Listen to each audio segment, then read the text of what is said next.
5. mars. Vertu heill og sannur í hugsun og verki. Láttu það birtast í lífi þínu. Til að vera heilsteypt mannvera þarftu að þekkja sjálfan þig, vita hvert þú stefnir og hvert þú þroskast. Haltu svo áfram í trausti og lifðu heilsteyptu dýrðarlegu og innihaldsríku lífi. Hafðu ekki efasemdir sjálfa þig eða hæfileika þeim til að vera heill. Efasemdir, ótti og áhyggjur hindra því að byggja upp heild. Hættu því að hafa áhyggjur.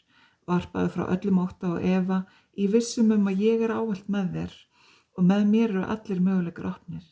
En mundu að láta trú þín og traust vera stöðugt á mér, Drottni, Guði þínum, hinum guðlega innra með þér. Gakk þú hand í hand með mér, ræddu ávallt við mig, leyfðu mér að leiðbeina þér og stýra.